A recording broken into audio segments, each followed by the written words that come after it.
నిన్న బడ్జెట్ చూసిన, అంతకుముందు గవర్నర్ యొక్క ప్రసంగం చూసిన, బీసీలని కాంగ్రెస్ పార్టీ మోసం చేయడానికి, నమ్మించి గొంతు కోయడానికి ప్రణాళికలు రచించిందని చెప్పేసి మనకు అర్థమవుతా ఉన్నది.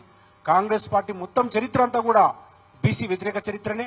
నాటి నెహ్రూ మొదలుకొని మొన్నటి సోనియా గాంధీ వరకు మొత్తం కాంగ్రెస్ పార్టీ ఇక్కడ ఉమ్మడి ఆంధ్రప్రదేశ్లో మరి కాంగ్రెస్ పార్టీ పాలన అంతా కూడా బీసీ వ్యతిరేకమైనటువంటి పరిస్థితి.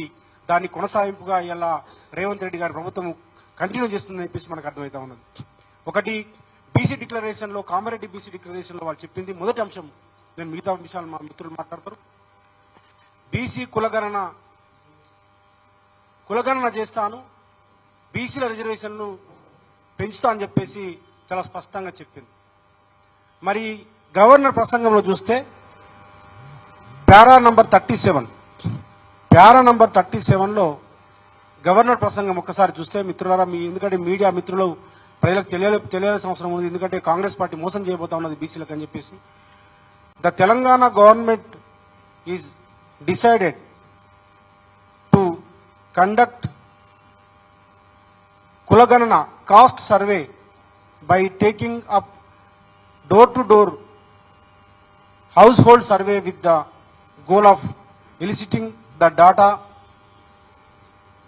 required to estimate the social, educational, economic, employment and political opportunities for various for various castes in general and BCs in particular.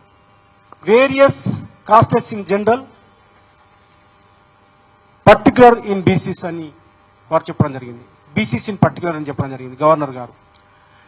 కులగణన చేయాలి తప్ప బీసీ కులగణన చేయొద్దు. మొత్తం కులగణన చేసి ఇప్పుడు బీహార్లో కానీ, కర్ణాటకలో కానీ, ఆంధ్రప్రదేశ్లో కానీ కులగణన చేయడం ద్వారానే బీసీలకు న్యాయం జరుగుతుందని చెప్పేసి మొత్తం బీసీ సంఘాలుగా దేశంలో మొత్తం బలహీన వర్గాల యొక్క సాధికారత కోరుకునే అన్ని పార్టీలు ఇంక్లూడింగ్ రాహుల్ గాంధీ గారు కూడా చెప్తున్నారు. కానీ ఇక్కడ ఏం చెప్తున్నారు? కేవలం బీసీ కులగణన చేస్తాము, జనరల్గా మిగతా అన్ని కులాలని పరిశీలిస్తాము, ఓన్లీ బీసీ కులగణన చేస్తామని చెప్తా ఉన్నారు. అంటే బీసీలని మాత్రమే పర్టికులర్గా ఇంటింటికి పోయి మేము లెక్కలు చెప్తామంటా ఉన్నారు. అంటే ఇప్పుడు సపోజ్ ఇక్కడ మేము 10 మంది కూర్చున్నాము, దీంట్లో బీసీలు ఎంతమంది ఉన్నారని చెప్పాలంటే ఏం చేయాలి? అందరి లెక్కేయాలి. అంటే సమగ్ర కులగణన జరగాలి. సమగ్ర కులగణనలో బీసీలు, ఎస్సీలు, ఎస్టీలు, ఓసీలు అందరి యొక్క కులగణన చేయాలి. ఎందుకు కులగణన చేయమని అడుగుతా ఉన్నాం మేము? దేశంలో కులగణన లేకపోవడం వల్ల అంతకుముందు మండల కమిషన్ రిపోర్ట్ కానీ, అంతకుముందు కాకకలర్ కమిషన్ రిపోర్ట్ కానీ, ఇక్కడ ఉన్నటువంటి మురళీధరరావు కమిషన్ కానీ, ఈ దేశంలో ఏ రాష్ట్రంలో రిజర్వేషన్ తీసుకొచ్చినా కోట్లు కొట్టేసిన. ఎందుకంటే జనాభాలో వాళ్ళ వాటా ఏందో తెలియదు కాబట్టి, కాస్ట్ సెన్సెస్ లేదు కాబట్టి. ఎప్పుడో 1931లో ఉన్నటువంటి కాస్ట్ సెన్సెస్, బ్రిటిష్ వాళ్ళు చేసిన కాస్ట్ సెన్సెస్ ప్రామాణికంగా తీసుకుంటున్నాం కాబట్టి ఇప్పుడున్న రీసెంట్ కులగణన చేయడం ద్వారా కులగణన లేదు కాబట్టి కోట్లు కొట్టేస్తున్నాయి. అంటే కోట్లు కొట్టేయకుండా బీసీలకు రిజర్వేషన్ రావాలంటే కాస్ట్ సెన్సెస్ జరగాలి. కాస్ట్ సెన్సెస్ జరగాలంటే ఓన్లీ బీసీ ఇక్కడేమంటున్నారు?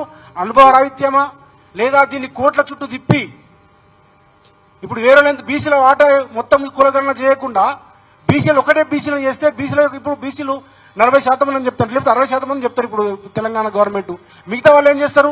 మొత్తం కులగణన చేయలేదు, మొత్తం కులగణన చేయకుండా కేవలం బీసీలు మాత్రమే చేసి మొత్తం నిష్పత్తిలో వీళ్ళ వాటా ఏందో, మొత్తం జనాభాలో వీళ్ళ వాటా ఎట్లా మీరు చెప్తారు అని చెప్తే కోర్టులకు వెళ్తారు.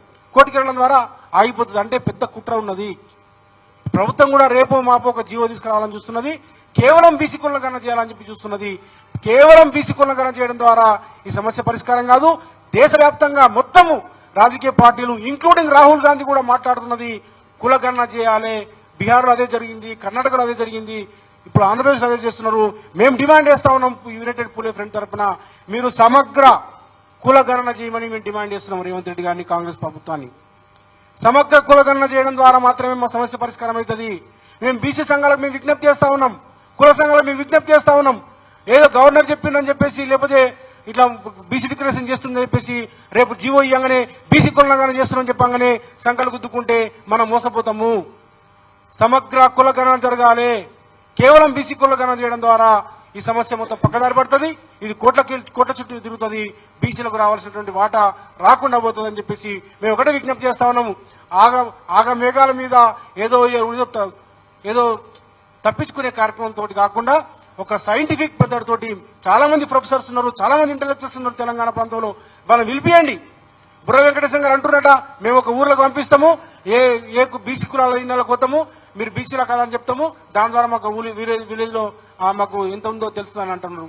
అట్లా కాదు మిత్రమా, అట్లా కాదు. మేము ప్రభుత్వాన్ని విజ్ఞప్తి చేస్తా ఉన్నాము, మరి హయ్యర్ ఆఫీసర్స్ మేము విజ్ఞప్తి చేస్తా ఉన్నాము. మీరు చాలా మంది ఉస్మాన్ యూనివర్సిటీ ప్రొఫెసర్స్ కానీ, కాకతీయ యూనివర్సిటీ ప్రొఫెసర్స్ కానీ చాలా మంది మేధావులు ఉన్నారు, ప్రజా సంఘాల కుల సంఘాల నాయకులు ఉన్నారు. మీరు అందరినీ పిలుచుకొని మరి సమగ్ర బీసీ కులగణన చేయాలని చెప్పేసి మేము డిమాండ్ చేస్తున్నాము. అట్లా చేయకుండా మీరు దీన్ని పక్కదారి పట్టించే కార్యక్రమం చేస్తే మాత్రము పెద్ద ఎత్తున ఉద్యమిస్తామని చెప్పేసి హెచ్చరిస్తా ఉన్నాం.